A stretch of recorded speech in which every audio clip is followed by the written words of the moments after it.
Hello everybody, this is the fourth and final video in my series about tsunami evacuation in Gearhart, where I want to do a few more virtual flights over the landscape and wrap things up, making the general point that the dune crest on the Gearhart oceanfront is not in the running as a good assembly area. And just to drive the point home, imagine you're standing to assemble at high point after the earthquake. The western tsunami is 60 feet elevation, and here it is. This marker is 60 feet map elevation. This is the wave. You're looking at the wave. The height of the wave is right at the horizon. Imagine this wave barreling towards you at 25 miles an hour, high energy, chaotic wave movement. Are you just going to stand there and watch it? Are you going to trust the models that it's going to stop right at this line at your feet? What if the models are a little off and it doesn't stop right at your feet like it should? They could easily be 10 feet off. So what if this ends up being even a 5-foot wall of water coming at you at 25 miles an hour, which is 36 feet per second? I'm guessing that most people wouldn't just stand there patiently and watch. They'd turn around and they'd run down to the golf course, where they might end up right at this A, where they should have assembled in the first place at the state of Oregon's optional assembly site. Why are you better off assembling here? Well, if the water breaches the dune front at high point, which is about 2.5 football fields away, you might be protected by this 80-foot high ridge to the west and the 150 yards of ground between you and the western wave. If you're lucky. You may not be lucky, but you may be lucky. Or even better, you could have assembled over here on the summit Pfeiffer Ridge, where you're almost 800 yards over 7 football fields from the western ridge and over a mile from Little Beach, from where the wave would have to travel over turbulent forest and houses that would slow down its advance and reduce its height by the time it reaches you. So unless the western tsunami breaches the dune by maybe 20 feet or more, you'd be much better off here. Definitely better off than here at High Point. And let's do one last cruise over the landscape. Let's imagine we're the southern wave moving north up the Neocoxy Channel.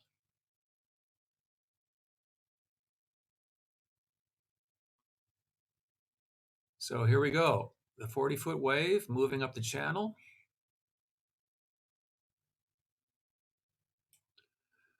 reaching an elevation on the east side of, if you look at the lower right-hand corner, about 38 feet. And on the west side, around 39 feet, 37, 38. Okay, so we have wet here, dry here, dry island, and a dry island here. Continuing north.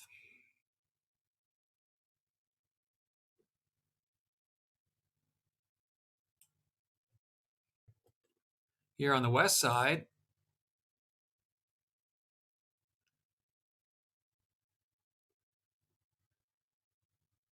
the big western wave floods right over the dune crest at Marion, joins the northward flow here, and floods right up the 18th fairway on the golf course and stops.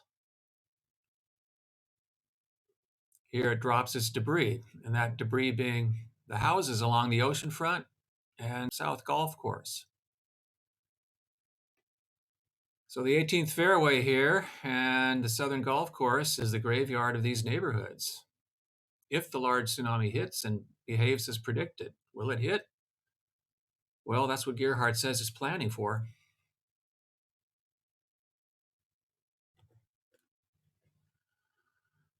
So we continue.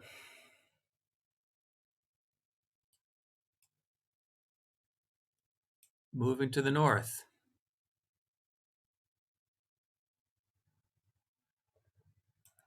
So here we have an elevation by the assembly area here of 37 feet.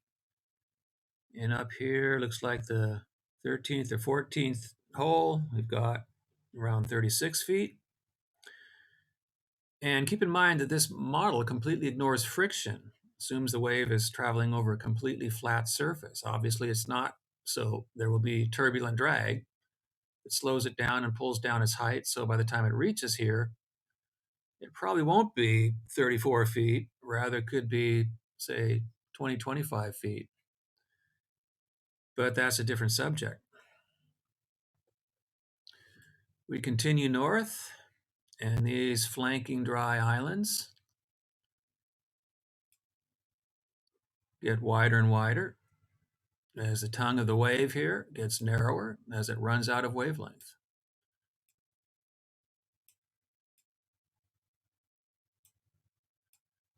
So wet here, dry, dry here.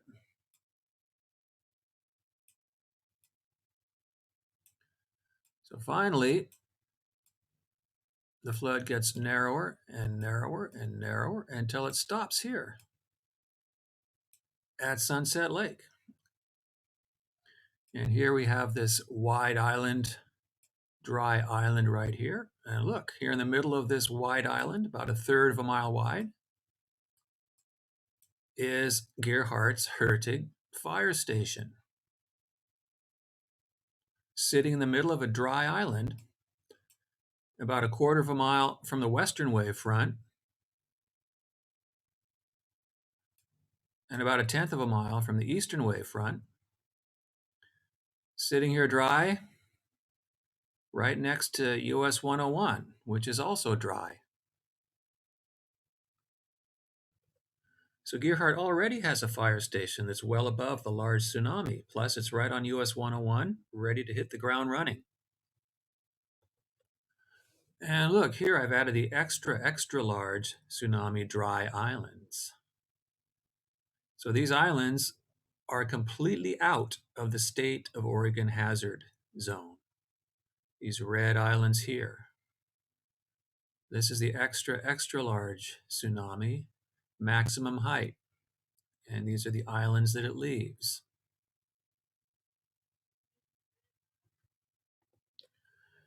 And let's look at Hertig here.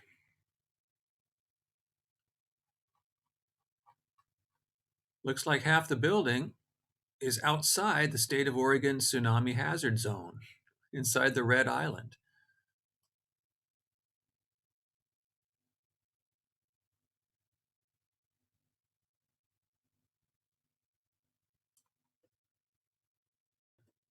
And you can see this on this evac map for Sunset Lake. Hertig right here is partly in the green area here, which is outside the zone.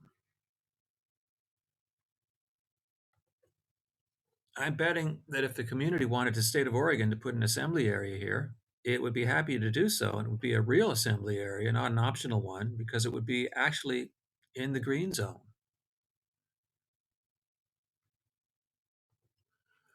So let's compare Hertig to High Point. High Point is 40% under the large wave. Hertig is completely dry and above the large wave. Plus, part of the building here would be above even the extra large wave. This part would still be dry even while 20 feet of floodwater is barreling over the foundation of High Point, if the waves behave as predicted. So resiliency just means the ability of a town to recover to normal function in the years after the earthquake, as for instance, having a normal police and fire function. If you wanted to be sure the town had fire police equipment stored in a safe location to serve resiliency function, would you prefer to store it inside the tsunami zone on the ocean front or outside the tsunami zone and a mile inland? Which would be safer?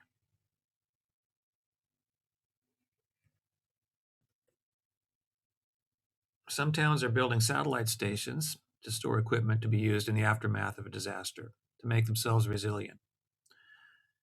Well, Gearhart already has a satellite station that can be used for this purpose. Okay, so let's summarize. Is High Point the best assembly area in Gearhart? Well, if you define a good assembly area as the last dry point as the tsunami rises, then no, it's actually a bad assembly area. First, about 40% of the property is underwater during the large one tsunami, this area here, 20 to 30 feet underwater on this corner, while the A area behind the ridge is completely dry and 10 feet above the water from the southern wave on the east side. And two, there are dozens of assembly areas like these A's, these optional assembly areas in Western Gearhart, that are possible in these dry islands that are dry while High Point is wet as a tsunami rises. These are just accessible near roads.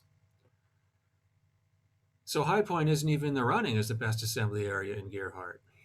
There's no reason why you couldn't assemble to the lee of the ridge instead, or at any one of these other areas on the dry islands.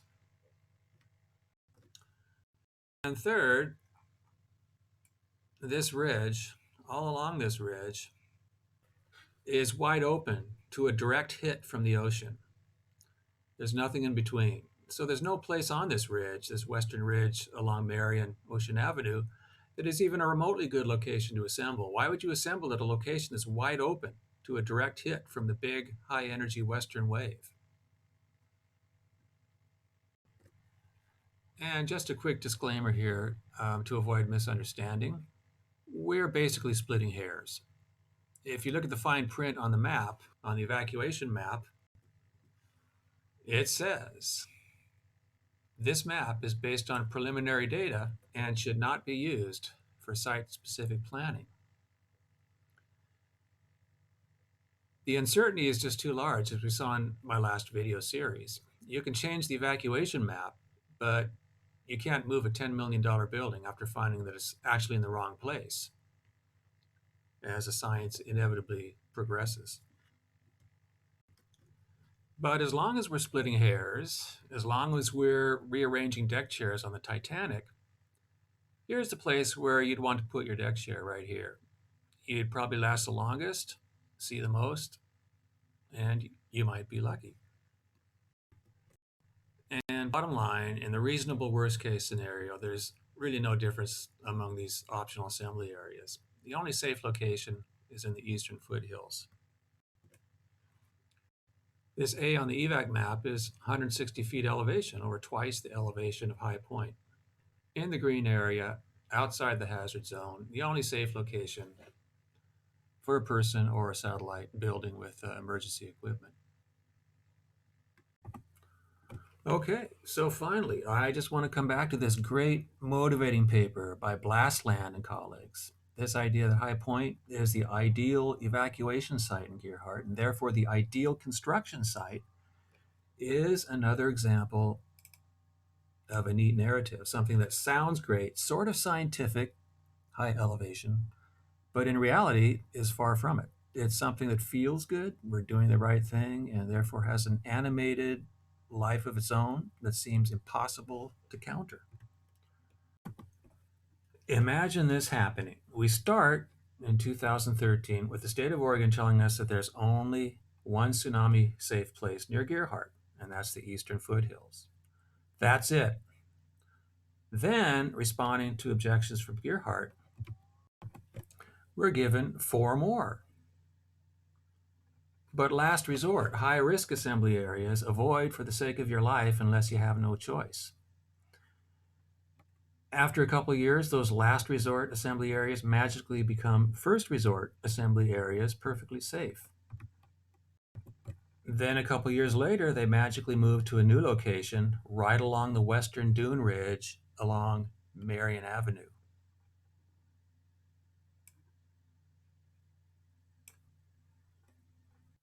Remember what I said about the 18th hole? Then a couple of years after that, one of those magically moves so it's sitting incredibly right on the same site where we've committed to build the new fire station at High Point. High Point magically becomes the ideal evacuation site. Plus, it has magically moved right outside of the tsunami hazard zone. How did it manage to do that? This, remember, is an oceanfront location that is wide open to a direct hit from the high energy western tsunami. Plus, Gearhart's own tsunami map shows that it will get a direct hit by the large tsunami. Do we really believe that this site is outside the tsunami zone?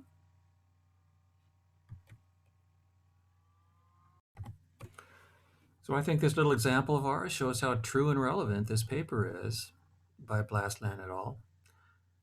And the amazing superpower of this neat narrative whenever there are high political stakes. Okay, well, that's basically what I wanted to say today. I hope you found it interesting, maybe even a little useful. Thanks for watching. Other than that, I hope you've noticed that it's springtime on the Oregon coast, which is a wonderful gift. Hope you're enjoying every minute of it. Thanks again. See you next time.